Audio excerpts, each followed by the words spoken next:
안녕하십니까. 반갑습니다. 이렇게 앞에 앉아서 찬송을 듣는데 너무 은혜로웠습니다. 부산교회는 합창단이 얼마나 많은지 매일 합창한다고 너무 이렇게 행복합니다. 찬송이 듣는 것이. 성경 말씀 오늘 요한복음 제5장에 있는 말씀입니다.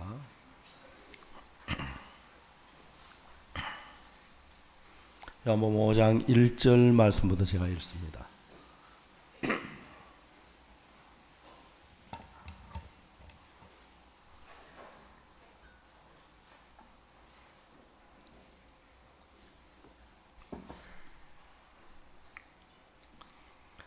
요한복음 5장 1절부터 읽습니다.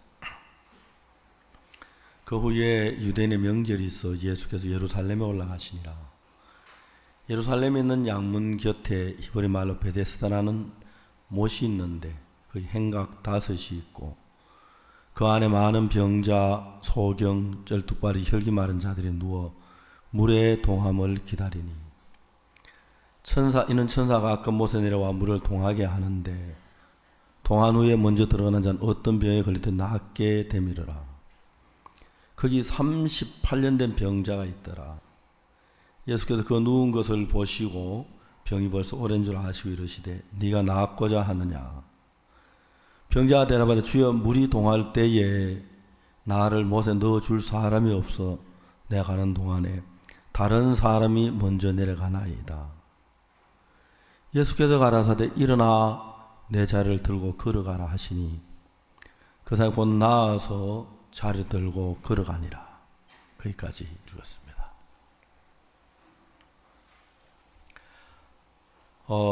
초겨울인데 벌써 이제 11월 달이 다 가가는데 부산 아직 따뜻하고 눈도 안 오고 얼음 올려고 생각도 안 하고 원래는 좀 따뜻한 이제 초겨울을 맞는 것 같습니다. 여러분 집회 오시기도 상당히 좋지요. 네, 또 이렇게 먼지 날까봐 비도 조금씩 뿌려주고.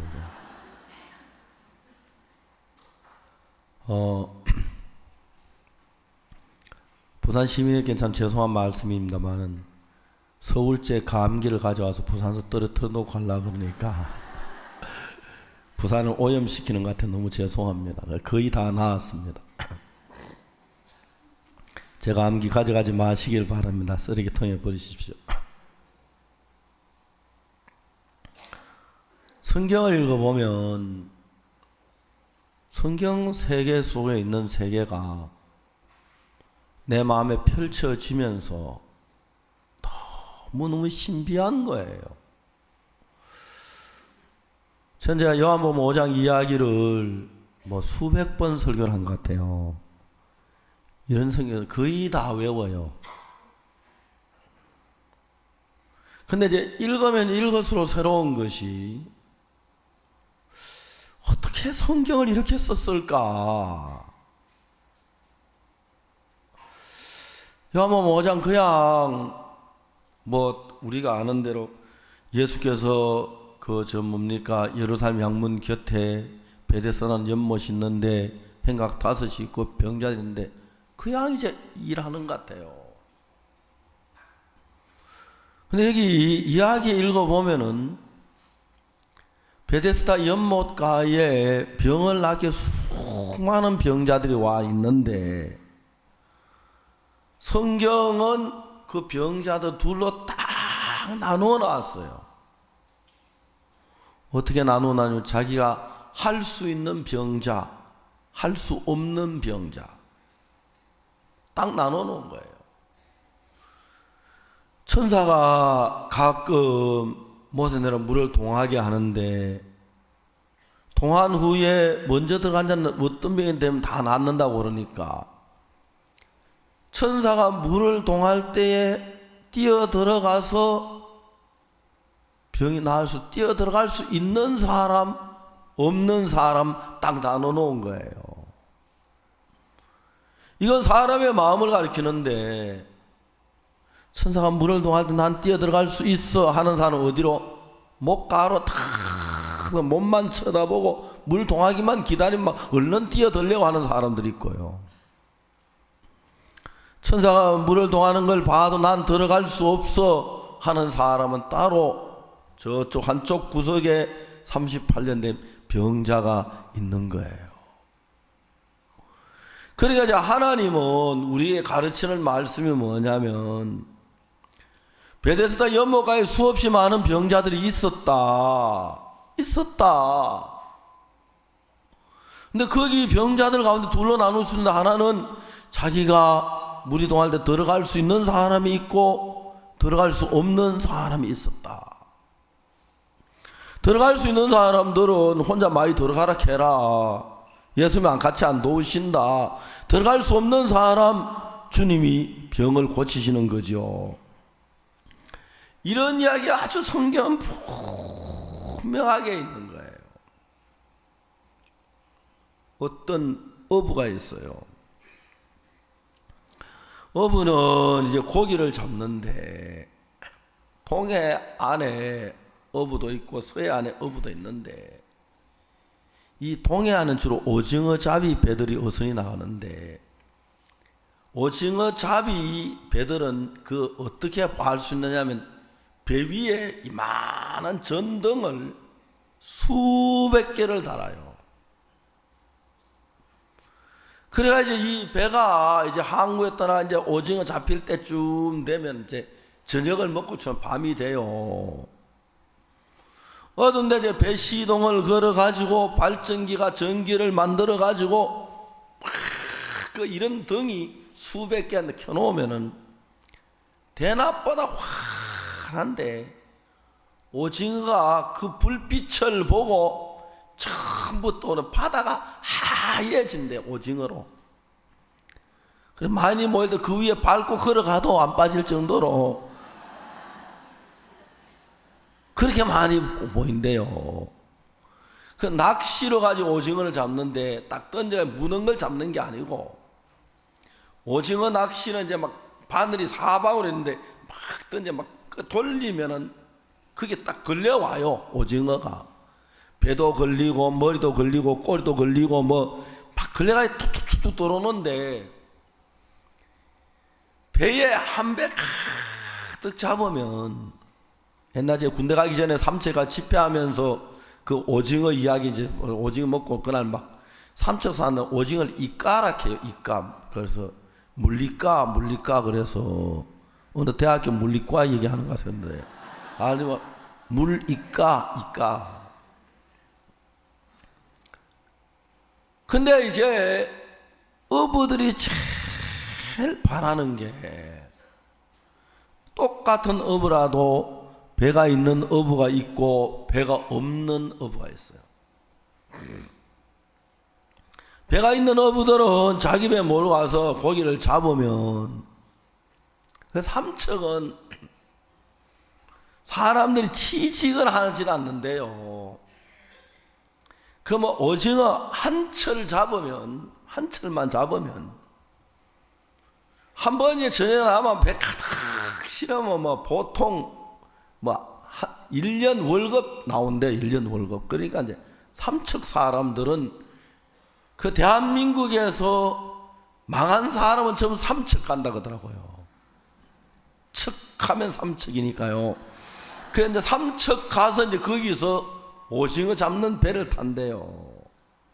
그래서 배를 타는데, 이제 자기 배로 고기를 잡는 사람들은 잡으면 다 자기 거잖아요. 배가 없는 사람들은 배를 빌려 가져가요. 주인은 안에서 방 안에 낮잠 자고 있어요. 그러면 고기 잡아오면 반은 자기 게 되는 거예요. 그러니까 이제 어부들이 제일 소원이 자기 배를 몰고 고기를 잡으러 나가는 거예요. 근데 배 한 척이 뭐 1, 20만 원 하는 게 아니잖아, 그죠? 비싸니까 자기 배를 못 가지는 거예요. 어느 날 어부가 배를 갖고 싶은데, 그리고 좀 낡은 배가 한 대 팔려고 내놨는데, 그걸 살려면 돈이 모자라는 거예요. 그래서 이제 사람이 셋이서 어울려 가지고 이제 배를 어선을 하나 놨어요. 좀 고물 배를. 어부들은 하나님만 믿으니까 배를 사면 반드시 이제 고사를 지내요. 돼지머리 갖다 놓고 뭐 비나이다 바다님께 비나이다 돼지머리님께 빕니다 비나이다 뭐 아니면 오징어 대가리한테 빕니다. 하여튼 막 이제 사람들이 고사를 지내 떡을 해놓고, 그리고 이제 세 사람이 통통통통통통통통 하면 이제 오징어 집어등을 달아가지고 이제 그 낚시를 잔뜩 감아놓고 이제 나가는 거예요. 그래 이제 막 바다에 막 끌어 당겨 놓으니까 고기가 너무너무 잘 잡히는 거예요. 그래 이제 고기를 한 배 잔뜩 실었는데 너무너무 신이 났어요. 그래 이제 몰고 배를 몰고 항구에 돌아가는데 고물배가 되게 엔진이 피피피픽 하고 꺼져버린 거예요. 야, 이거 어떡하지? 그리고 어떡하기는 이제 그 중에 또 엔진을 만질 줄 아는 사람이 있어가지고 이거로 또 이제 엔진을 착 몽키로 뜯어가지고 기름 그릇 딱 놓고 이제 하나 기름 걸레로 가지고 엔진을 닦아가지고 딱 이제 또 조립을 해요. 조립을 해가지고 시동을 막 걸어보면은 팡팡팡팡팡 하다 피비비가 또 꺼지는 거예요. 그 이제 밤새도록 엔진을 고쳐도 엔진이 안 되는 거예요. 야, 고민이 다지. 해가 떴어요. 해가 이제 떴는데 이제 고기는 이제 막 좀 상하고 더위에 그런데 빨리 가야 하는데 이 엔진이 고문에 시동이 안 걸리는 거예요. 이제 막 날이 오후만 3시, 4시 되니까 이제 막 햇빛이나 뜨거운데 이제 막 고기는 상하려 그러고 너무너무 이제 고민이 된 거예요. 아무리 해도 엔진이 시동이 안 걸리는 거예요. 근데 저쪽에서 배가 한 대 쭉 들어오잖아요. 막 손을 흔들었어요. 그래 이제 배가 가까이 왜 그러냐고. 그래 하는 말이 우리 배가 이 기관이 고장이 나가지고 시동이 안 걸린다고. 그래 밧줄 하나 던지라 그러지. 밧줄을 이제 배 위에 던져주니까 앞에 배에 메고 뒷배가 이제 따라가는 거죠.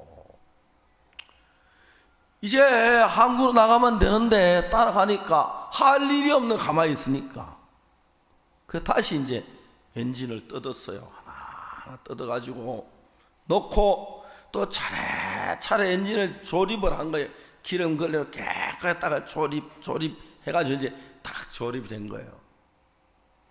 그래야 이제 시동을 거니까 팡팡팡팡팡팡 하고 연기가 퐁퐁 나는 거예요. 그래 앞에 가던 배가 뒷배 이제 시동 걸렸네. 그래 밧줄 풀어놓고 가버렸어요. 밧줄 풀어놓고 저만큼 가는데 엔진이 팡팡팡팡팡 피비빅 하고 꺼져버렸어요. 이제 고물배하고 새배가 이제 그런 게 차이 있지, 그죠? 근데 안 되는 거예요. 저녁 때가 됐어요.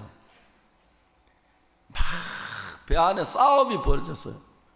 야 임마, 그냥 놔두면 우리가 한국까지 가는데 뭘 그걸 만져가지고 팡팡거리가 줄을 놔둬가지고 이제 오자란 말이야. 고기 다 썩어.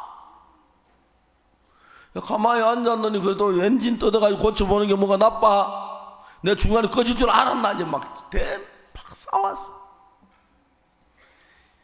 돼지머리 들여놓고 고사 지낸 새로 산 배라 줬는데 막 배에 막 진절머리가 나는 거예요. 진절머리가 나요.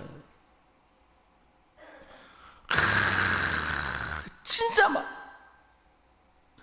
내가 이제 다시 고기 잡으러 봐봐라. 내가 막 사람이 아니다 하고 막 그래가지고 그날 이제 갔는데 어째가 또 선 하나 배 하나를 만나고 왔는데 항구에 오니까 고기도 다 썩었고 다 상했고 사람도 다 지치고 목도 마르고 배도 고프고 밤새도록 했는 건 아무도 며칠 동안에 아무 소용이 없는, 그래서 고생을 했다 하는 그런 이야기를 한번 들었습니다. 배가 시동이 안 걸리면, 아예 안 걸려버리면, 큰 배가 끌어주면 항구까지 가만히 앉아서 가요. 그렇죠? 근데 문제는 시동이 걸려가지고 잘 가면 문제가 아닌데, 줄로 잡고 갔을 때 팡팡팡팡 시동을 가졌다가 풀어놓고 가니까 시동이 꺼지면 그게 진짜 문제예요. 여러분, 이건 요한복음 5장 신앙을 얘기해 주고 있는데, 아까도 얘기했죠. 요한복음 5장에는 신앙이 두 가지 종류의 신앙이에요. 하나님은 항상 딱딱 분리를 시켜요. 그 중에서 하나님이 우리 인간을 돕기 일하러 오시는데 어떻게 사람들을 분리하느냐 하면은, 내가 신앙생활 잘할 수 있고 다음에 신앙 잘할 수 있는 사람과 나는 신앙이 안 됩니다, 아무것도 못한 사람과 딱 나눠놔요. 그래서 신앙생활 잘할 수 있다는 사람 저끼리 얼마든지 하도록 내버려 두고, 예수님은 어디를 찾아가냐면 아무것도 할 수 없는 사람을 찾아가서 그 사람의 신앙을 대신해 주시는 분이 예수님이 옳습니다. 아멘. 그러니까 이제 베데스다 목가에 예수님이 오셨어요. 수많은 병자들이 있었어요. 근데 예수님은 그 수많은 병자를 찾아간 게 아니고, 다른 병자들은 전부 다 연못을 둘러 앉아가지고 가족들하고 음식도 먹고 즐거워하면서 물만 동해봐라, 내가 제일 먼저 들어간다, 이미 발은 물에 담가놓고, 그렇죠? 막 살짝 누르면 그냥 살짝 밀면 그냥 빠지도록 해가지고 다 먼저 들어갈 자신이 있는 사람들이 연못에 있기 때문에,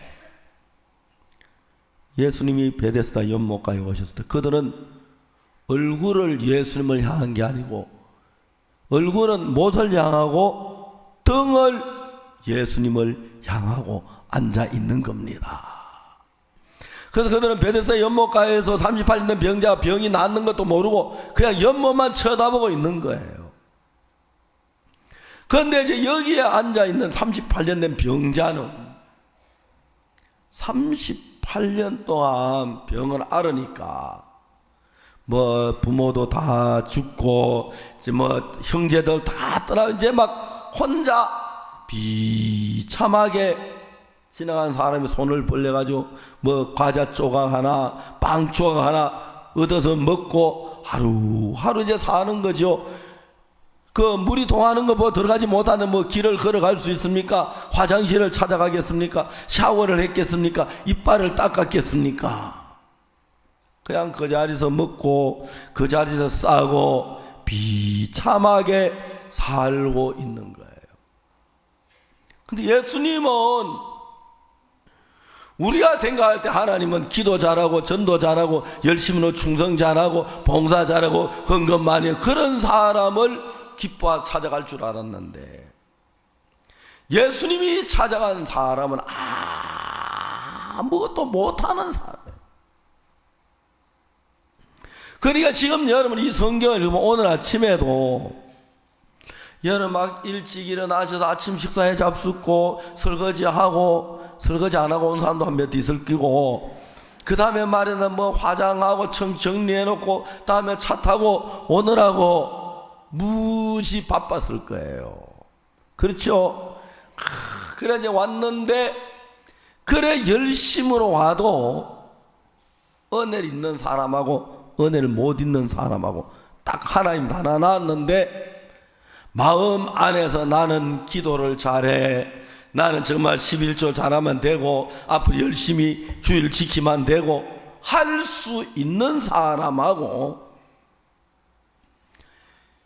진짜 여러분들이 신앙생활을 처음에는 하면 다 될 것 같은데 해보면 거짓말 안 하면 되지, 그죠? 어제 거짓말 하도 많이 해서, 어제 거짓말 한 게 거짓말 이야기를 많이 했죠. 그렇죠? 이야기 기억이 나요? 가능하면 그런 걸 잊어버리세요. 예. 거짓말 안 하면 되지 뭐. 주일 지키면 되지. 나쁜 짓 안 하면 되지. 착하게 살면 되지. 선한 일 하면 되지. 그런 마음을 가지고 다 신앙생활해요. 근데 여러분, 그게 신앙이라는 게 말이에요. 그게 그래요. 뭐 내가 10계명 지키면 되고 나쁜 짓 안 하면 되고 부모 공경하면 되고 11조 내면 되고 주일 예배 참석하면 되고 기도하면 되고 성경 읽으면 되고, 그게 이제 말하고 실제 해보면요 잘 안 돼요. 잘 안 돼요. 제 일은 내 앞에 다른 신을 두지 말라. 너를 위해 우상을 섬기지 말라. 주 하나님 너 여호와 이름을 막는 데 일컬지 말라. 안식을 기억하여 그날을 거룩하게 지키라. 내 부모를 공경하라. 살인하지 말라. 간음하지 말라. 도둑질하지 말라. 거짓 증거하지 말라. 탐내지 마라. 그거 너무너무 쉬워 보이고 하면 되지. 근데 여러분, 신앙을 해보면은 너무 신기한 게, 그냥 내가 하면 될 것 같은데, 곧 될 것 같은데 해보면 안 돼요. 해보면 안 돼요. 내가 왜 이러지? 이번엔 다시 잘해봐야지. 맘먹고 열심히 해봐야지. 너무너무 신기한 것은, 시키면 그거 지키면 되지. 11조 내면 되지. 이웃 사랑하면 되지. 성경 읽으면 되지. 기도하면 되지. 여러분, 제가요 목사인데 제가 제일 곤란할 때가 언제냐면은, 형제자매나 쭉 이제 교전에 간증을 하는데, 형제 뭐냐면 박 목사님 막 새벽에 일어나가지고 아침마다 성경 읽고 막 기도하고 막, 그런데 나는 그게 잘 안 된다 하는 거야. 그 이제 형제자매 내가 뭐 새벽에 일어나는 걸 보지도 안 해놓고. 근데 여러분, 박옥수 목사도 어떤 때 성경 안 읽혀질 때가 있어요. 이거 이제 미리 얘기해 안 할 수 없는 게, 자꾸 그런 간증하는데 나 안 그런데 칼락하긴 또 그렇고, 그냥 지나가려가 약간 좀 그렇고.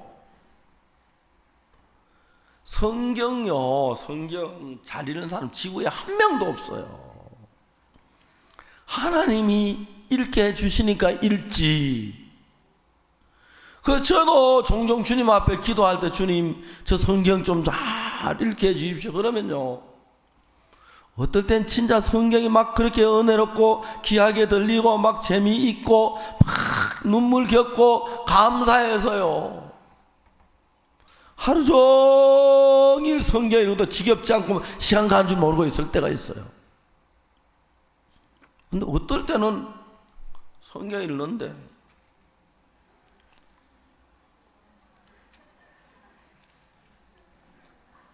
진짜 그럴 때가 있어요.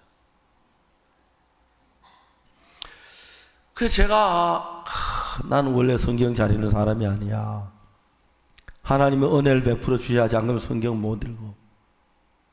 그 기도하면 되잖아요. 새벽에 일어나서 뭐 해요? 기도나 하고 성경이나 읽지.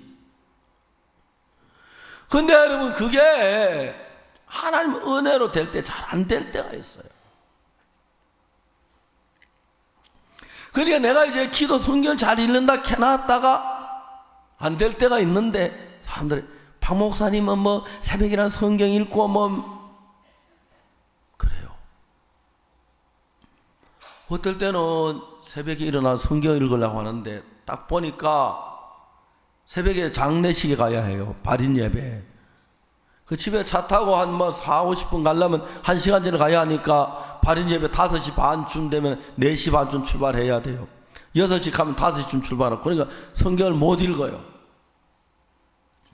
발인 예배 갔다가 그 다음에 예배 마치고 오면 아침 먹고 바로 성경학과에 그럴 때가 있어요. 또 어떨 때는 이제 뭐 광주에 저녁 집회 마치고 자고 막 새벽에 일어나 출발하니까 막 자동차를 모아서 성경 못 읽을 때 있고요. 근데 여러분, 성경 읽는 이것도 그냥 하나님의 은혜로 되어져야 돼요.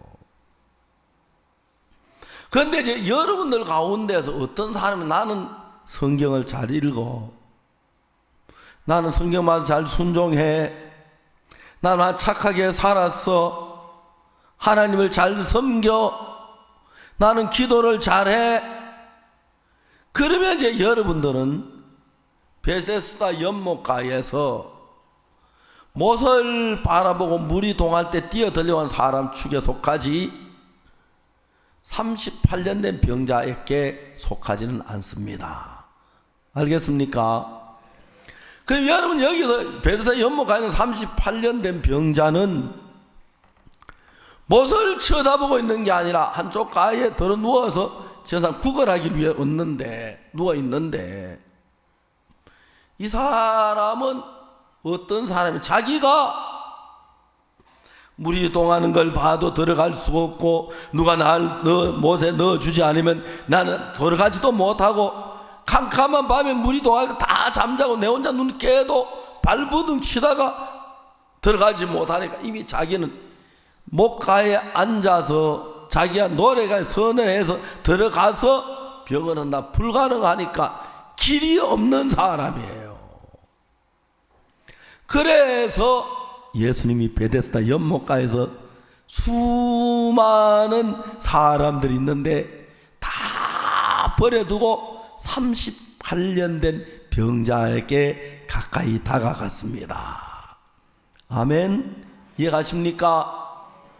그럼 여러분, 오늘 오전에 여기에 이제 여러분 막 바쁘게 아침에 잡수시고 피그빛 집회와 앉아 계십니다. 하나님은 오늘 오전에 여러분들로 딱 나눠요. 어떻게 나누냐면, 내가 성경 잘 읽을 수 있는 사람, 기도 잘할 수 있는 사람, 전도 잘할 수 있는 사람, 율법 잘 지키는 사람, 충성할 수 있는 사람, 그 사람을 모아서 한쪽에 딱 놓고, 그다 나는 뭐 하나님 전도도 잘 못합니다, 기도도 잘 못합니다, 나는 잘 못합니다, 전혀 못하는 사람을 모아놓고, 하나님은 어느 쪽으로 가시느냐 하면 못하는 사람 쪽에 가서 못하는 사람을 대신해서 돌보아주는 일을 하시는 분이 하나님이십니다. 그렇기 때문에 여러분들이 처음에 교회에 나와 신앙생활, 참 기분 좋다, 이게 기도하면 되겠구나, 성경에 그런 마음이 드는데, 하나님 여러분들 복을 받게 하기 위하여 어떻게 하냐면, 해보면 나는 기도 잘 안 되네, 성경 잘 못 읽겠네, 난 충성하네 잘 안 되네, 난 거짓말하네 자꾸 거짓말하네, 나는 담배 좀 잘 못 끊겠네, 나는 술 좀 잘 못 끊어. 그래서 이제 안 되는 사람을 대신해서 하나님이 신앙을 해주시는 거예요. 그렇기 때문에 여러분, 배가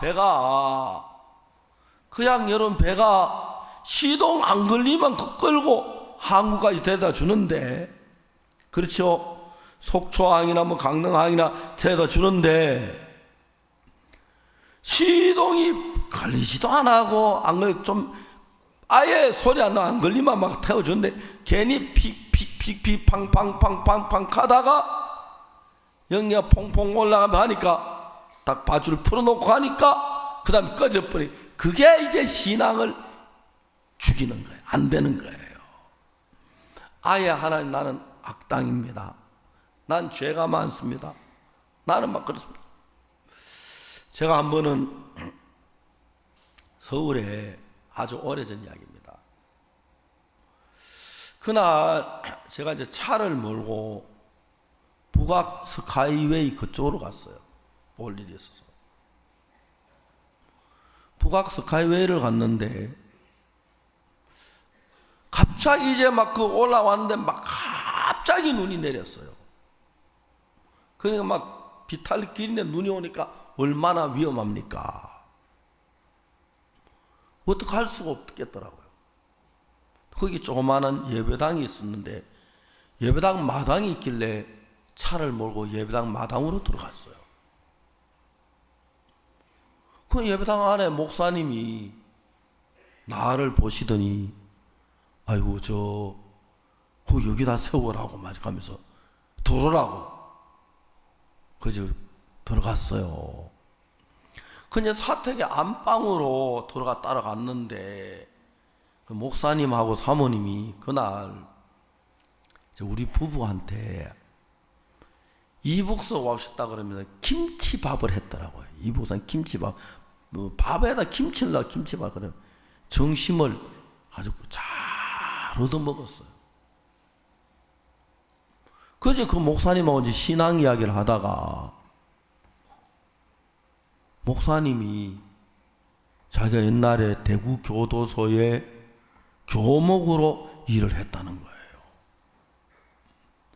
아, 그래요. 그럼 목사님 혹시 그 사형수 남인환이라고 아십니까? 하니까 아, 내가 알지.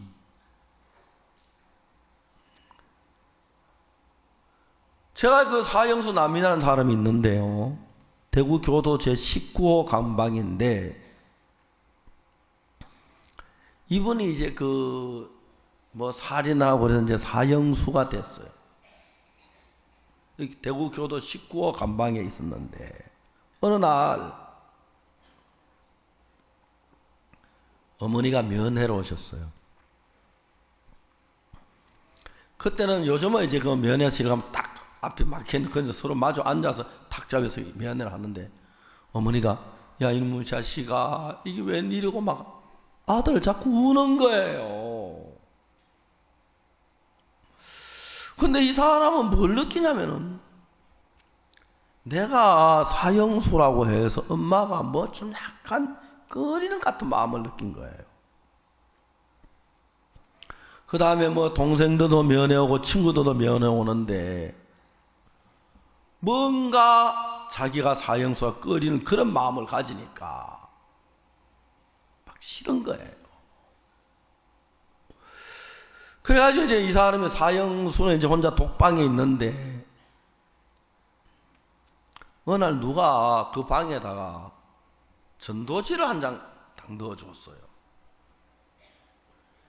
딱 읽으려고 하니까 예수님 뭐 전화기래 확 접어 구겨가지고 찢어버리려고 하는데 심심한데 혼자 이거나 읽어보자. 그 마음이 그래 한번 읽어보자. 읽어봤는데 무슨 말인지 하나도 기억이 잘 안 나는 거래. 그래서 이제 이분이 그 교도소 안에서 독방에서 그게 막 손에 다 피도록 읽었어요. 읽고 그래서 그걸 읽으니까 뭐 잘 모르겠어서 교도관한테 부탁해가지고 성경책 좀 보내달라고. 교도관이 성경책 한 권을 넣어줬어요. 남인환 씨가 머리가 예수님이 십자가에 못 박혀 죽으실 때 십자가 옆에 두 강도가 있었는데 그 한 강도를 보고 네가 오늘 나와 함께 낙원에서 그거를 읽은 거예요. 내가 사형수라고 친구들 나를 꺼리고 동생들도 나를 꺼리는데 예수님 그분은 도대체 어떤 분위기에 그 살인 강도도 같이 낙원에 데려가고 싶어 하시나? 그 마음이 열렸어요. 그래서 전도지 뒷주소로 편지를 보냈는데 우리가 그 편지를 받고 이제 그 남인환 씨를 맞으러 갔어요. 몇 분 교제하는 것 이분이 구원을 받았어요. 너무너무 삶이 기쁜 거예요. 그때부터 교도지사는 변했어요. 그래서 제가 이제 그 남인환 씨랑 가까이 지내다가 죄송하면 가까이는 아니고 면회 몇 번 갔죠. 저는 군대에 이제 갔어요. 군대에 어느 날 누가 엽서를 하나 보냈는데 우리 형제 남인환 주님 품으로 가다 사형 집행을 당했다는 거예요. 근데 이제 그날 이제 우연히 저는 북악 스카이웨이 갔다가 갑자기 눈이 와서 미끄러워져서 차를 뭐 다닐 수가 없어서 어찔까 하는데 그 예배당에 빈 마당이 있어서 예배당 마당에 집어넣었는데 차를 목사님이 저를 보고 좀 도로 쉬라고 놀다 가라고 들어갔어요. 들어가서 이제 거기서 제가 이제 점심을 김치밥을 얻어먹고 우리 부부가 생전 처음 보는 목사님 집에 가서 그래 물어보니까 그분 대구 교도소 출신 교목으로 있었다 그러는데 그래 남인환이 아느냐? 예 안다 그러는 거예요. 그래서 사형 당했었다는 얘기 들었는데 사실이냐? 그렇다. 사형장에 내가 있었다 하더라고요. 그래서 제가 목사님한테 목사님 남인환 형제 마지막 순간을 좀 이야기를 해 주십시오. 이분이 이제 그 이야기를 저한테 해줬어요. 그래서 하나님이 그날 그 이야기 우리 형제가 어떻게 마지막을 갔는지 그 이야기 듣게 하기 위하여 그가 눈이 오게 하고 하나님 그렇게 인도하셨다는 마음이 드는 거예요. 여러분들 그래 이해 가시죠? 이제 보통 사형수들이 사형을 당하면은 얼굴을 수건으로 보자기해서 가리운다고 하더라고요. 그런데 거기에 이제 사형 집행을 검사가 하는데 이제 이름 묻고 생년월일을 묻고 주민등록번호 묻고 확인이 되면은 판결문을 거기서 읽는다 하더라고요. 이래 해서 판결이 사형이 언도된 사형을 집행한다. 그리고 이제 그 다음에 이제 사형하기 직전에 마지막 하고 싶은 이야기가 뭐냐? 그건 어느 죄수라도 사형 당하기 전에 마지막 하고 싶은 이야기를 할 수 있는 기회는 다 준다. 그 사람 마음에 막 쌓인 게 있기 때문에 안 믿는 사람 그걸 말하러 가면은 저성에 가서 한이 맺혀서 쉬지는 못해서 우리를 괴롭힌다 하더라고요. 이제 안 믿는 사람도 하는 이야기는. 그래서 꼭 사형을 당하기 전에 마지막 할 말이 뭐냐 그걸 묻는다는 거죠. 그 남인환 형제님도 하겠는데 검사가 이제 물었어요. 마지막 할 말이 있느냐? 예, 있습니다. 해라. 나 얼굴에 이 보자기 좀 벗겨달라고. 그래서 이제 보자기를 벗겨줬어요. 거기는 이제 사형장에 가면은 사형을 집행하는 분이 이제 검사가 사형 집행을 하고 그 다음에 거기에 이제 의사가 사망 진단을 확인하고 그 다음에 이제 그 목사나 스님이나 신부님이 이제 또 거기서 이제 이제 종교 의식을 행하는 거예요. 그 다음에 사형 집행관이 있는데 우리 남인환 형제가 얼굴에 수건을 벗고 난 뒤에 이야기를 시작하는 거예요. 당신들은 나를 불쌍하게 볼 것이다. 왜? 내가 내 명예 안 죽고 젊어서 사형을 당하니까. 맞다. 내가 불쌍하게 보이는 게 당연하다.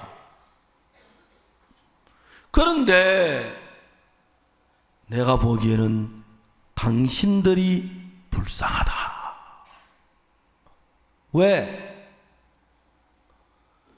당신들은 언제 안 죽느냐? 죽는다.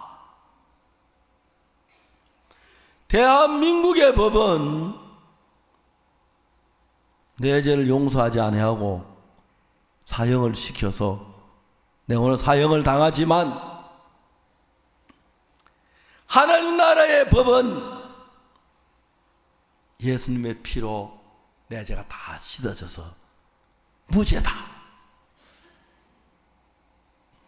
당신들은 대한민국 법으로는 죄가 없고 나는 대한민국 법에는 사형수다. 반대로 나는 하나님의 법에는 난 죄가 없고 무죄고 당신들은 죄가 있으니까 영원한 멸망이다. 누가 더 불쌍하냐? 이분이 마지막 그런 방법으로 목사님, 신부님, 스님, 다음에 의사님, 그리고 이제 또 그 뭡니까 교도관, 다음에 사형집행 검사 앞에서 쭉 자기가 예수님의 피로 죄사함을 받고 눈보다 더 희게 씻어져서 지금 내가 나를 사랑하는 예수님의 품으로 간다. 그 이야기를 하는데 사람들이 막 조용해진 거예요. 그러고 난 뒤에 찬송을 불렀다가 나의 갈 길 다가도록 예수 인도하시니 내 주 안에 있는 긍휼 어찌여 심하리요. 쭉 찬송을 1절, 2절, 3절을 다 부르고 주님 앞에 갔다 그러더라고요. 그 남이란 형제가 사형이 확정되고 이제 사형 집행이 끝난 뒤에 보던 검사님이 막 눈물을 흘리면서 대한민국의 법은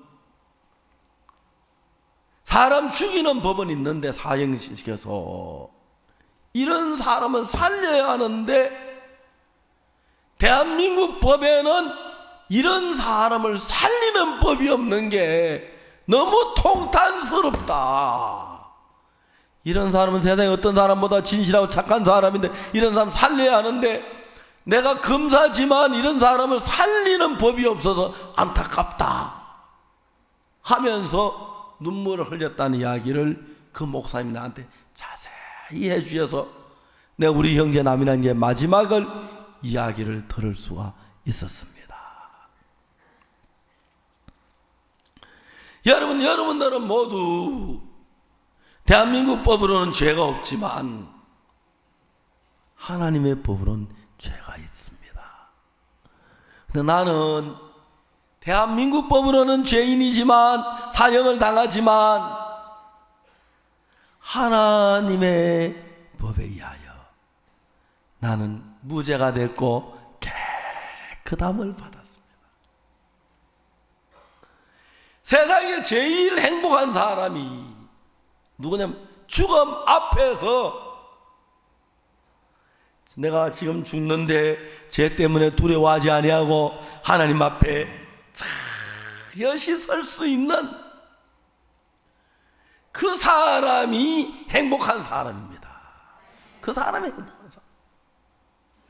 뭐 세상에 좋은 옷 입고 좋은 아파트에 살고 화려하게 살고 그게 행복한 게 아니고요. 그게 행복한 게.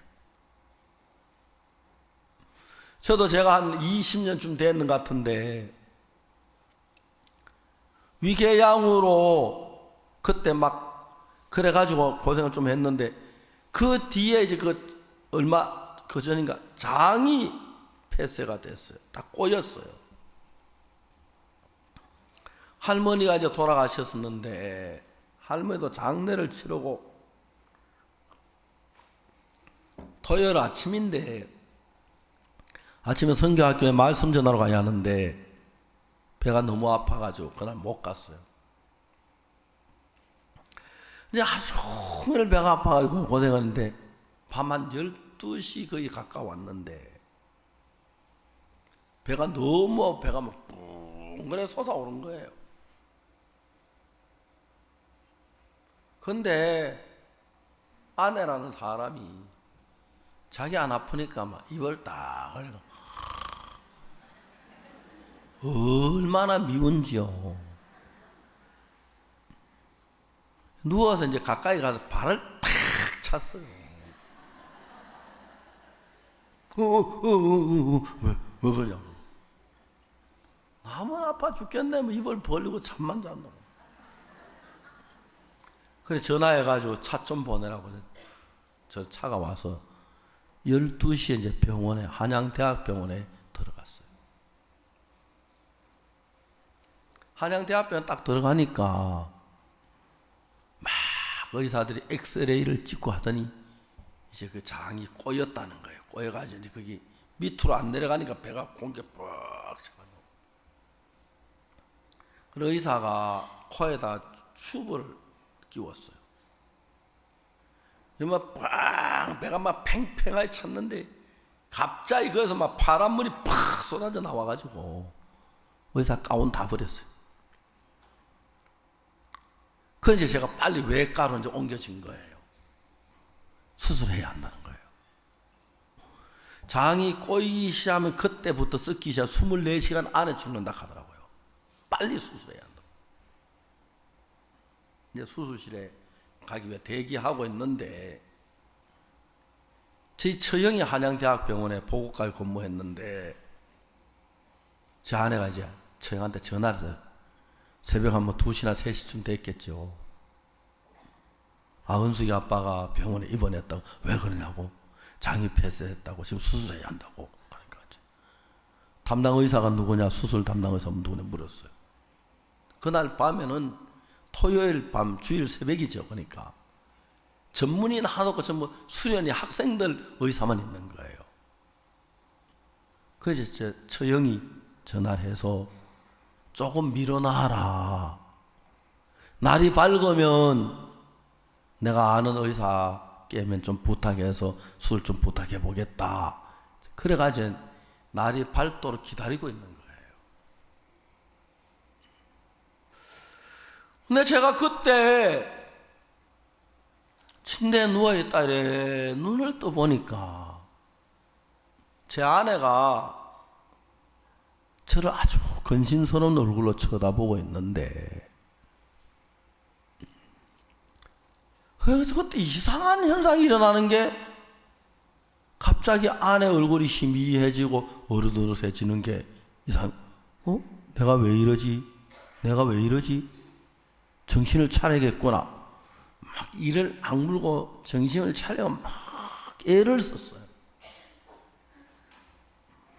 근데 꼭 내가 어디 떨어지는 것 같은 게 아내 얼굴이 희미해지기 시작하는 거예요. 어떡하지? 그런데 마음에서 생각이 하나 딱 떠오르는데 내가 지금 정신을 잃어가고 있구나. 내가 죽어가고 있구나 지금. 그 생각이 들었어요. 내가 지금 죽어가고 있는데 죽기 전에 뭐 한마디 해야 할 것 같더라고요. 그래서 아내한테 뭐 교회를 이렇게 해라, 형제들을 화목해라, 뭐 서로 사이좋게 지내라. 제가 이제 잔소리를 많이 하는 편이에요. 나이가 들어서. 나이 들면 뭐 행동이 자유롭지 않으니까 입이 늘 잔소리를 많이. 여러분 젊은 사람 그걸 알아야 돼요. 노인도 잔소리한다고 짜증만 내지 말고 나도 언젠가 노인이 된다. 그럼 자도 잔소리할 수 있으니까 듣기 싫다고 못 던져 그냥 지내가라 그래야지. 그 일일이 따지지 마세요. 나이 많다고. 알겠습니까? 아이 젊은 사람 대답해봐요. 그래 노인들은 그래 잔소리라도 해야 살지. 할 일 없는데 뭐 농사를 짓습니까? 아니면 짐을 집니까? 그 할 일 없어 잔소리한다 그래 생각하면 돼요. 알겠어요? 꼭 따지지 마세요. 특히 늙은 목사한테 젊은 목사가 따지지 말아요.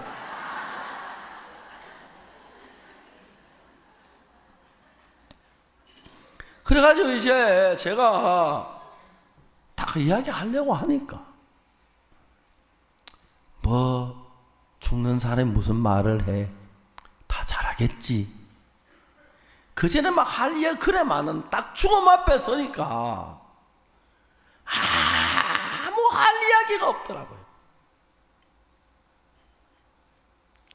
그 제 아내한테 여보 내가 죽거든. 우리 은숙이 영국이 데리고 행복하게 사세요. 그 이야기를 하려고 생각을 했는데 생각해보니까 뭐 죽은 사람도 있는데 뭐 산 사람이 살겠지. 그렇잖아요. 그러니까 이제 죽은 사람이 왜 말이 없느냐 하면 할 말이 없어. 그래서 입을 다물고 죽어요. 아니 정말 그래. 우리 아버지도 돌아가신 데는 전혀 말씀 안 하셨어요. 지금 한 40년 아버지 돌아가신 됐는데 한 번도 저렇게 얘기 안 해. 살아 계실 때 말씀 많이 하셨는데 돌아가신 뒤에 말씀 한마디도 안 하시더라고요. 나도 죽고 나서 말 안 할 테니까요. 여러분 걱정하지 말고 죽을 때까지만 듣고 계시면 돼요. 그러니까 내가 이제 뭐 목사님들에게 무슨 얘기하고 뭐 우리 집사 여보 뭐 우리 은숙이 영국이 데리고 행복하게 잘 사세요. 아무 필요가 없다. 근데 세 번째로 몇 번째로? 세 번째로 내가 이제 지금 죽는데 내가 지금 죽으면 어떻게 되지? 생각을 했어요. 근데 여러분 참 신기한 것은 내가 지금 죽는데 내가 지금 죽으면 어떻게 되지? 그 생각을 하니까 생각 하나 딱 마음에서 떠오르는 생각인데 내가 예수님의 보혈로 죄 사함 받았지. 그 생각이 내 마음속에 수없는 생각 속에 뭉쳐 있다가 알겠습니까? 그 생각이 마음속에 뭉쳐있다 푹 올라오는 거예요. 내가 예수님의 보혈로 죄 사함을 받았지. 딱 그 생각이 내 마음 안에 떠올라 가지고 올라오고 난 뒤에 모든 생각이 사라지면서 내가 죄 사함을 받았지. 이제 하늘나라에 가는구나. 내가 이 환난 많은 세상을, 이 고통 많은 세상을, 내가 이 근심 많은 세상을 이제 떠나는구나. 저는요 그때 전무후무하게 그 평안한 마음, 그 감사한 마음을 잊을 수가 없어요. 대한민국에는 모든 평안이 다 내게 온 것 같아요. 평안이 오고 기쁨이 감사. 내가 드디어 주님 앞에 서겠구나. 내가 내일 아침에 생명나무 강가에 앞선 성도들과 함께 거닐겠구나. 황금 보석 찬란한 집에 주와 함께 영원히 있겠구나. 너무 편안한 거예요. 얼마 전에 태국에 선교하고 있는 김학철 목사님 부친이 세상을 떠나셨어요. 장례식에 갔어요. 김학철 목사님이 뭐라고 하면 당신 아버지가 학철이가 공부를 잘해서 어렵게 땅 팔아가지고 전주에 와서 대학을 졸업시켰다 하더라고요. 그래서 이제 자기 김학철 목사님 아버지는 막내 아들 대학교 그때 들어가기 어려운 때인데 대학 졸업에 너무 막내 아들에게 기대를 가지고 있었대요. 어느 날 막내 아들이 소식으로 가보니까 선교학교란 데가 있더라고요. 그래서 아버지가 찾아가 보니까 선교학교도 번듯한 학교가 아니고 학생들 7, 8명 앉혀놓고 밥상 펴놓고 그 아버지가 그때 그렇게 실망했다 하더라고요. 근데 그 아버지가 나중에 구원을 받으시고 그렇게 기뻐하시면서 사시다가 주님 앞에 가셨다는 거예요. 내가 주님 앞에 딱 서니까 다이아몬드가 눈에 보이겠습니까? 돈이 보이겠습니까? 여러분 요즘 서울의 비싼 아파트는 50억 한다는데 50억짜리 아파트가 눈에 보이겠습니까?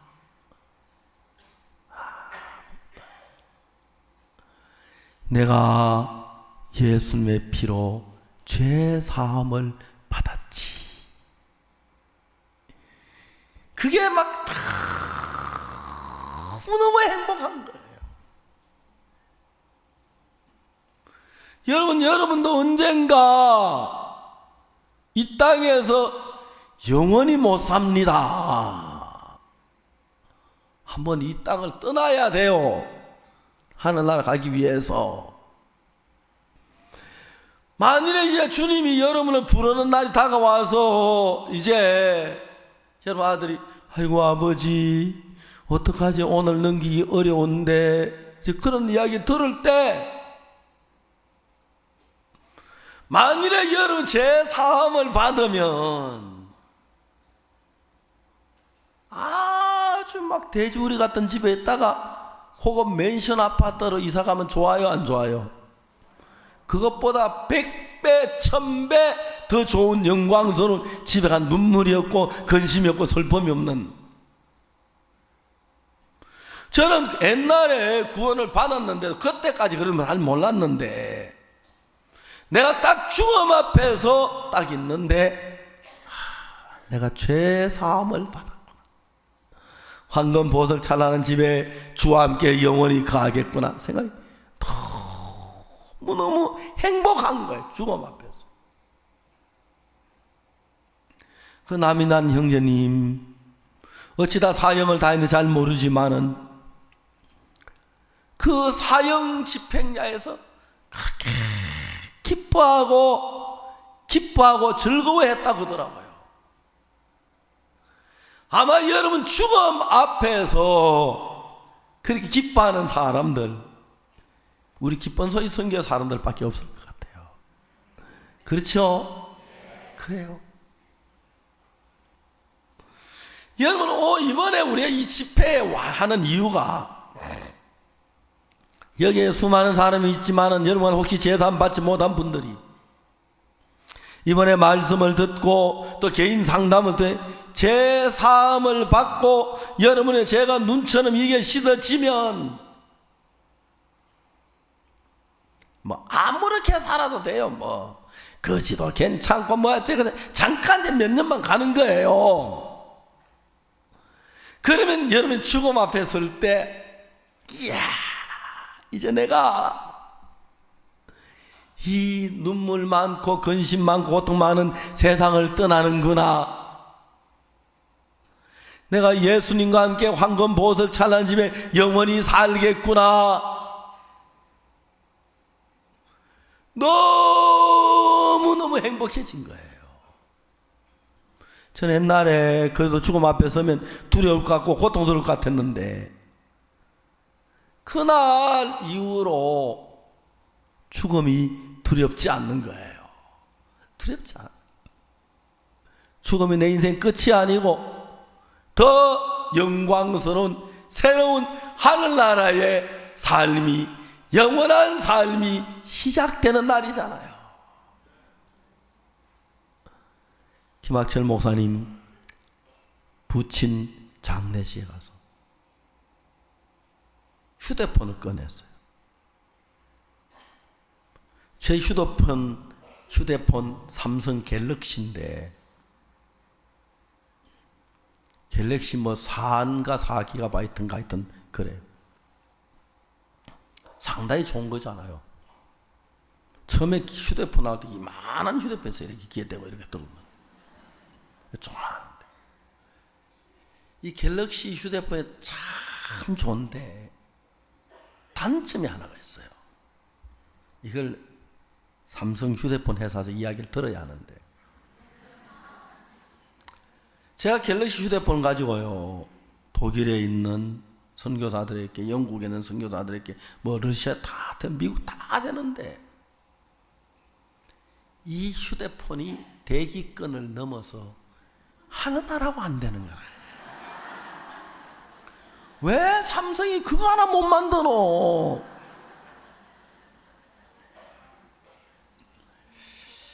그날 막 너무 아쉽더라고요. 그렇게 되면 여보세요? 그 김학철 선교사님 아버님이십니까? 예, 저 박옥수 목사입니다. 먼저 하늘나라 어떤지 한번 소감을 한번 우리 전부 가족들 들고 있어서 스피커폰으로 한번 말씀해 보십시오. 아, 박 목사님 여기 학철이 앱입니다. 예.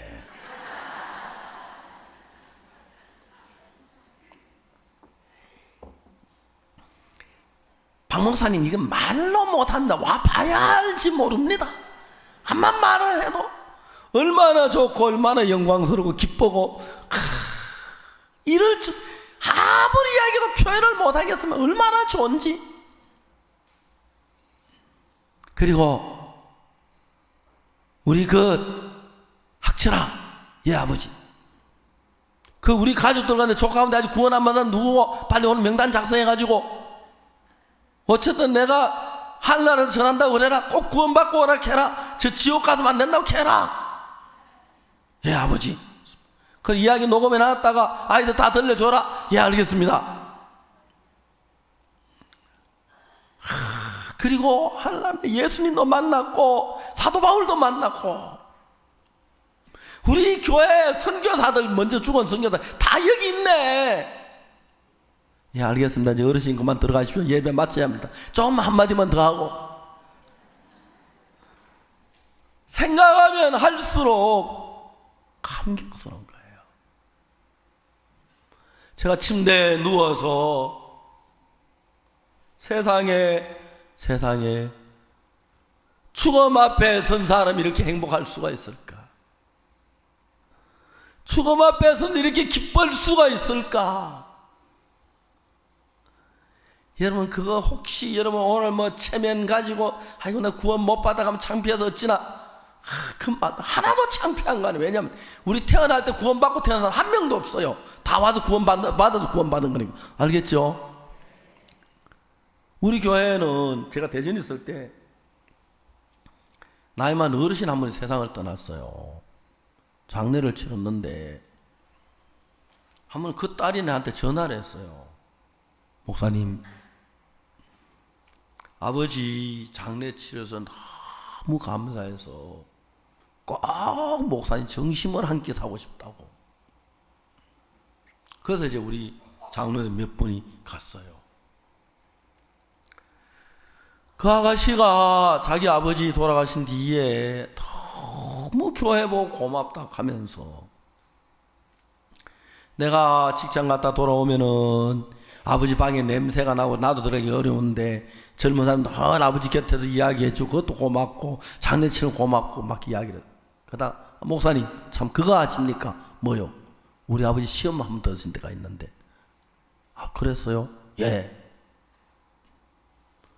아버지가 교회 난 그래 즐거워도 어느 날 교회를 안 나간다는 거 시험을 들었어. 그래서 교회를 안 나오니까 우리 가족들이 모두 걱정을 했어요. 아버지 교회 가면 그렇게 즐거워하다가 수양회 갔다 온 뒤에 교회를 안 나간다는 거예요. 그래 어머니가 여보 당신 왜 교회 안 나가느냐고 물어요. 알 거 없어.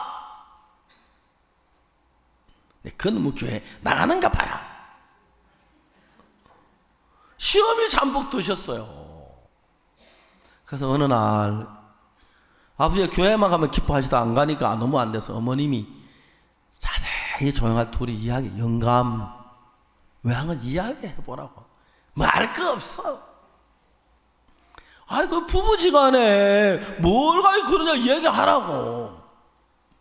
그래서 어머니가 자세히 이야기하니까 이제 이야기를 하는 거예요. 그 교회 그 인간들 말이야. 이제 그 아버지는 초등학교를 안 나오셨다 하더라고요. 날 무식하다고 따돌려 놓고 저들끼리 나눠 가지고 그 뭘 그러겠게. 그래 이제 수야에 가니까 이 어르신이 갔는데 한 사람인데 나 오늘 구원 받았다 하는 거예요. 구원을 받았는데 구원이 어떤 건지 보고 싶은데 안 보여주고 받았다 하는데 구원이 뭐 너무 궁금한 거예요. 그러니까 하루하루 지나가니까 구원 나도 받았다 하는데 보여주진 않았고 옳거니 이놈들이 내가 무식하다고 나를 빼돌 저끼리 나눠가지고 자랑만 하고 있구나. 너무 섭섭했어요. 그렇다고 내가 무식하다고 그 이야기가 또 무식하다고 하고 말도 못하고 섭섭하면 꽉 차가지고 이제 수양회를 마치고 왔어요. 그 다음부터 죽어도 내 교회 안 나간다고. 난 무식하다고 난 무시하는 인간들. 그래 모친이 자세히 말했어요. 알 거 없어 하더니 나중에 그 이야기를 한 거예요. 영감 구원이란 건 그 떡덩어리도 아니고 상자도 아니고 눈에 보이는 게 아니라 마음으로 받아들이는 거요. 그래 다시 풀려가지고 교회 나왔다 하더라고요. 일단 말이면 어쨌든 구원을 딱 받고 나면은 구원은 한평생 안 없어져요. 구원은 팔아먹을 수도 없게 돼 있고 도둑질도 못 해가요. 저는 구원을 팔아먹도록 해놨어. 구원 다 팔아먹고 전 구원받는 법 아니까 금방 또 받으면 되지 뭐. 그죠? 또 팔아먹고 또 받고 또 그러면 그래서 돈 벌 건데 구원은 다 팔아먹으려고 해도 사는 사람도 없고 공짜로 주는 거라서. 여기 이제 38년 된 병자가 이 요한복음 5장은 어떻게 구원을 받는지 그 이야기를 자세히 기록해 놨어요. 그래서 이 성경에서 여러분 이번에 여기 집회에 왔다가 구원을 못 받고 돌아가는 사람들요 조심해야 돼. 차 조심해야 돼요. 구원을 못 받는 상태 세상을 떠나면 특히 집회까지 왔다가 너무너무 한이 돼요. 여러분 여기 오셔서 여러분 구원을 받고 죄 사함을 받으면 언제 어디서 어떻게 죽어도 문제가 안 됩니다. 하늘나라 가니까. 내가 장폐폐증으로 알아 누워 있다가 이제 막 정신이 혼미해지고 내가 이제 자꾸 전신을 잃어가고 죽어가는 걸 느꼈는데 그때 뭐 교회 생각하다가 그만두고 자식들 생각하다가 그만두고 내가 죽으면 어떻게 생각하다가 죄사함 받은 걸 알았어요. 그게 너무너무 편안한 거예요. 행복하고. 그래 한 2시간쯤 지냈는데 갑자기 입을 안서 한 소리가 나요. 죄송합니다. 여러분 앞에 방귀를 뀌어서 방귀가 나왔어요. 병원에는 방구란 거 방귀라게 하도 귀해서 수술한 자는 반드시 방구를 한번 나와야 돼요. 의사가 혹시 장이 저절로 풀릴 수가 있습니다. 저절로 풀리면 방구가 나옵니다. 가스가 나옵니다. 그러면 수술 안 해도 됩니다. 내가 나를 구원해 준 하나님 너무 기뻐서 편안하게 기뻐했으니까 막 세상에 딱 죽음 앞에 서니까요, 미운 사람도 없고 뭐 맺을 사람도 없고 막 진짜 편하다. 그러니까 고여있던 장도 다 풀려버리니까, 다 마음이 풀리니까. 그래 가스가 밑으로 푹 내렸더니 푹 하고 나오니까 제가 아내 여보 이렇게 저한테 쳐다봐요. 나 금방 가스 나왔어요. 제 아내 좋아하는 모습, 의사 선생님 나왔어요. 자기 남편 방구 낀 걸 온 병원 떠들고 다니면서. 전 조용히 얘기해도 되겠는데, 그죠? 그리고 오늘까지 행복해요. 남이란 형제나 저나 모든 구속함을 받은 형제자매들은 죽음 앞에서 너무 행복해하는 거예요. 너무 행복해. 그래서 제가 이제 살 만큼 살았죠. 머리가 허옇한데 언제 죽어도 너무 행복한가. 하늘나라에서 38년 된 병자가 자리에 누워 있어요. 왜? 자기 나을 길이 없으니까. 다른 사람들은 연못을 들어보고 쳐다보고 앉아가지고 물이 동할 때 먼저 들어 나으려고 막 하는데, 이 병자는 물이 동하는 건 못 들어가니까. 그때 걸어가신 예수님께서 베데스다 연못가에 오셔서 수많은 병자가 있지만 아무도 그걸 들어보지 아니하시고 자기가 아무것도 할 수 없는 그 불쌍한 병자 곁으로 다가가셨습니다. 오늘도 예수님께서 누구를 찾아가시냐면, 난 앞으로 연보 잘하면 돼, 기도 잘하면 돼, 나 앞으로 열심히 해야지, 그런 사람 안 찾아가요. 나는 이게 뭐 참 율법을 지키려도 잘 안 되고, 죄를 씻으려도 잘 안 되고, 착실하게 살려도 잘 안 되고, 난 안 되겠네, 나는 길이 없어 못해.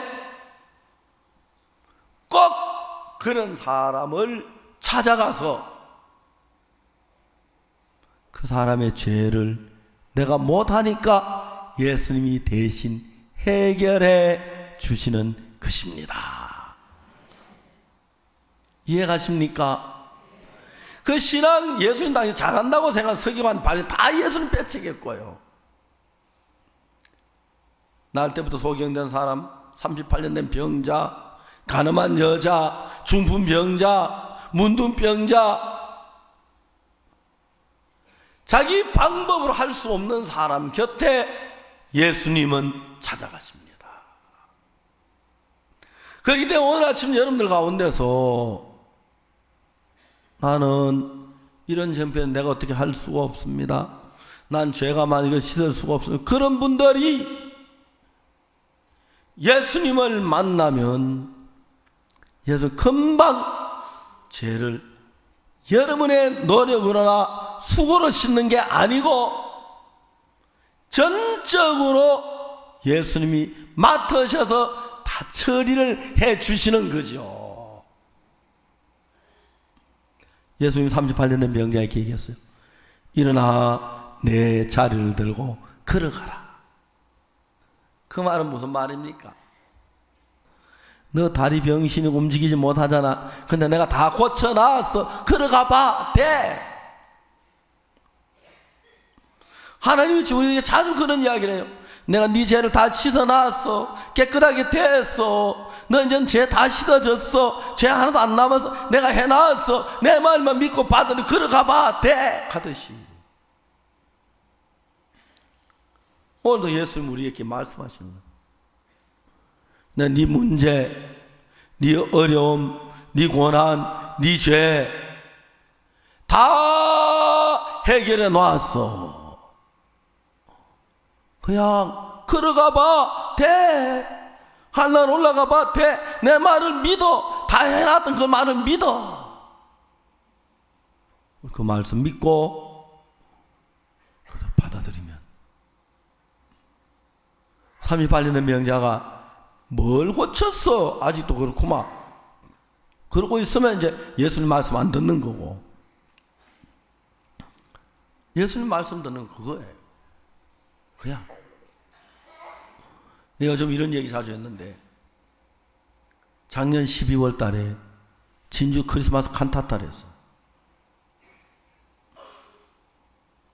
거기 이제 어떤 자매가 칸타타 마치 합천교회 가서 잠을 잤는데, 합천교회 가니까 형제자매들이 전부 다 이제 찾아와서 저는 밤 12시 넘어서 이제 말씀을 전했어요. 말씀 마치고 한 중년 부인 자매가 나타나더니 막 울면서, 목사님, 우리 남편은요, 결혼 20년 동안 술만 마시고 있대요. 자매 울지 말고 내일 아침에 남편 데리고 와요. 그랬더니 거기다 데리고 왔어요. 형제, 구원받은 형제인데 하루에 소주를 7병, 8병, 10병씩 마시는 거예요. 저는 소주를 최근에 한번 마셔봤어요. 작년 여름 수양회 때 강릉 갔었는데 점심을 먹고 이제 해수욕을 좀 했어요. 손자들 데리고. 해수욕장 가니까 아이스박스, 빨간 아이스박스에다 뭐 음료수를 잔뜩 놓고 지나가서 하나 추석하는 거예요. 나도 이거 추석하면 되냐? 가져갈 것은 한 여러 개 집어넣어서 한 개를 짓고 왔어요. 그래 이제 탁 따라 마시니까 뭐 생전 처음 먹는 맛인데, 제가 어릴 때 소주 한번 마셔봤는데 그걸 팍 쏘는데 이건 그렇지도 않고 약간 싸부름한 게 이상해요. 이게 뭐야 그러니까 처음처럼.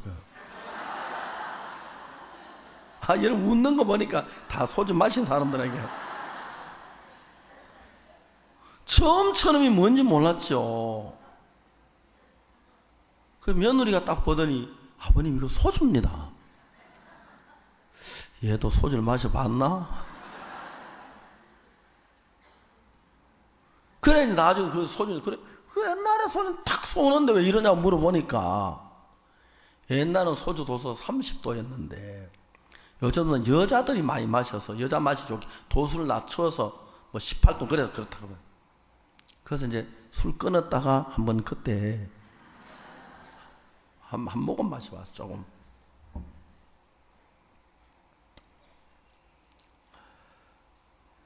제가 죽음 앞에 섰을 때 너무 행복했어요. 내가 안 하고 나는 못하니까 예수님이 내 모든 죄를 다 씻어주었어요. 십자가에서 대신 벌을 받으시고. 그래서 여러분 오늘 혹시 여기 오신 여러분 가운데서 혹시 구원을 받아도 약간 의문이 있으면 그냥 가지 마세요. 그냥 갔다가 마치 죽음 앞에 설 때 흔들리면 막 굉장히 곤란하거든요. 확실하게 예수님 피로 제3 확실히 받고 나면은 언제 어떻게 죽어도 뭐 문제가 안 돼요. 그러면 매일 비행기 타고 다니세요. 나 비행기 타고 죽어다 비행기 추락에 죽으면 돈 많이 나오니까. 잘못하면 비행기 표값이 더 들는지 모르겠네만. 저는 그날 이후로 예수님으로만 너무 행복했습니다. 뭐 앞으로 뭐 10년 살아가면, 지금 봐는 10년은, 제가 1999년도에 심장이 좋아진부터 지금까지 15년 됐는데 그때나 지금은 별 차이가 없어요. 건강에. 그때 심장이 굉장히 나빴었는데 이래 살면 한 100살 안 살겠나 싶어요. 하여튼 뭐 살아봐야, 주님이 허락할 때까지는 뭐 가고 싶어도 못 가잖아요. 전보가 와야 가죠. 어릴 때도 있고 힘겨울 때도 있지만 예수님 피로 제사함 받은 그걸 생각하면 너무 행복하고요. 좀 어려워도 뭐 내가 뭐 한평생 사는 거 아니고 잠깐 살다 가는데, 그죠? 하늘나라 갈 수 있도록 예수님이 준비하러 다 해놓으셨는데, 오늘은 여러분들 한 분도 그냥 가시지 마시고 내 죄가 확실히 사해졌는지 확인하고, 사해졌네, 깨끗해졌네, 그 생각 들 때까지 말씀을 들으세요. 알겠습니까? 뭐 바쁘다고 갔다가 만일에 제사 확실히 못하고 꼴까닥 죽음이 다가오면 아이고 어떡하나 뭐 난리가 나죠. 우리가 심철 장로님, 그 심철 장인이 있어요. 그분이 한 달에 한 번씩 교회 나오는데 나이가 저보다 12살 많아요. 그래 83인데 작년에 돌아가셨는데, 나 병원에 가서 이제 검사하는데 암 환자가 암이 있던 거였어요. 당장 이거를 야들아 난 솔직한 얘기하는데 내 구원받다고 말했지만 구원받은 자신이 없다. 빨리 박 목사님한테 전화해라. 만날 수 있는지. 나 구원 받고 가야지. 딴 거면 나 80살 넘어 살았으니까 살 만큼 살았다. 나 빨리 구원받는다. 딴 거 아무 얘기하지 말고 박 목사님 전화해가 박 목사님 불러라. 그리고 그 어른이 우리 사무실에 와서 구원을 받으셨어요. 구원받고 그렇게 기뻐하고 즐거워하다가 주님 앞에 가셨어요. 마지막에 내가 뭐 잘나서 하는 게 아니고 재산 받고 하늘나라 가느냐 못 받아 지옥 가느냐, 그걸로 인생의 행복과 불행이 결정돼요. 그래서 저희들은 이런 집회를 하니까 오늘 이 집회까지 왔다가 그냥 가면 안 되니까 오늘 뭐 하루 종일 굶는다고 생각하고 뭐 안 가 다 두고 오늘 이 문제 확실하게 해가야겠다, 그런 마음을 가지고 38년 된 병자가 병이 났는데 자기는 아무것도 안 하고 예수님 고쳐주신 것처럼 여러분의 모든 문제를 해결하신 주님이 우리와 함께 계십니다. 그래서 여러분 오늘 꼭 제사함 받으시고 언제 죽어도 하늘나라 갈 수 있다는 믿음을 가지고 사시다가 주님 앞에 가시면 너무 복될 줄 믿습니다. 다 같이 눈을 감고 고개 숙여주시고 기도하겠습니다.